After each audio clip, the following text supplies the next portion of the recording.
कि उस एजेंसी को किसने बहाल किया था परीक्षा लेने के लिए, उसने 5 दिन पहले क्यों असमर्थता जाहिर करी, उसमें भी कमीशन और कटमनी लिया था, क्या उस पर कोई कार्रवाई आपने किया, क्या उसको ब्लैक लिस्ट में डाला, क्या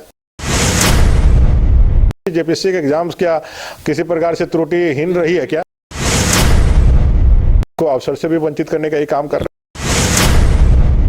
जो युवाओं के साथ जो ये सरकार क्रूर और भद्दा मजाक कर रही है, जिस तरह से एसएससी की परीक्षा जो शेड्यूल्ड थी और ठीक 5 दिन पहले उस परीक्षा को इस बात का हवाला देते हुए कि जो एजेंसी है एग्जाम लेने वाली उसने हाथ खड़े कर दिया, असमर्थता जाहिर की। प्रश्न पहला ही उठता है कि उस एजेंसी को किसने बहाल किया था परीक्षा लेने के लिए, जो विशुद्ध रूप से उसी काम के लिए विशेषज्ञता के हिसाब से ही, उसका दूसरा कोई काम तो नहीं था, उसको तो परीक्षा ही लेना था।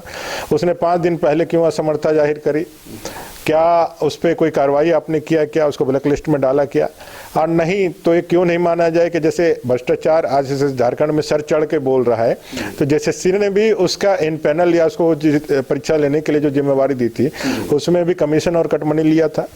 और फिर एसएससी का और कारनामा देखिए, नया डेट जो घोषित किया है वो जेपीएससी और एसएससी दोनों का एग्जाम एक ही दिन में उसने घोषित कर दिया है। अब कोई बच्चा दोनों ही परीक्षा देने के लिए यदि अपने आप को तैयार कर रहा है तो उसको अवसर से भी वंचित करने का ये काम कर रहे हैं। इसका जवाब ये है सत्ता पक्ष की ओर कि जब तक रघुवर दास जी 5 साल रहे उस दौरान जेपीएससी की एक भी परीक्षा नहीं हुई। हेमंत जी की सरकार आई है, पहली परीक्षा 7वीं से 10वीं तक जेपीएससी की हो गई, 11th की जेपीएससी की होने वाली है। मैं कहाँ उससे मना कर रहा हूँ जो आप नहीं लीजिए एग्जाम, लेकिन एसएससी और जेपीएससी का एग्जाम एक ही दिन ले लेने से कई एक युवा अपने को वंचित पाएंगे कि नहीं पाएंगे, दोनों एग्जाम देने के लिए जा रहे, तो उनको जो अवसर देना चाहिए था वो अवसर आप नहीं दे रहे हैं। आगे पीछे आप डेट रखते हैं तो उनको अवसर मिल जाता था कि यदि अभी जो निर्धारित समय था जैसे यदि कंडक्ट कर लेता था तो फिर उसमें वो चला जाता था। ये सरकार पूरी तरह से जो है जितने भी एग्जाम्स लिए हैं सारे एग्जाम्स, इन्होंने जेपीएससी के भी एग्जाम्स लिए हैं तो अभी जेपीएससी के एग्जाम्स क्या किसी प्रकार से त्रुटिहीन रही है, क्या कई एक चीज़ों में एक ही रूम से कितने बच्चे पास कर गए हैं, कई एक जो है उसके अंदर जो है कोर्ट के ट्रायल में चल रहा है।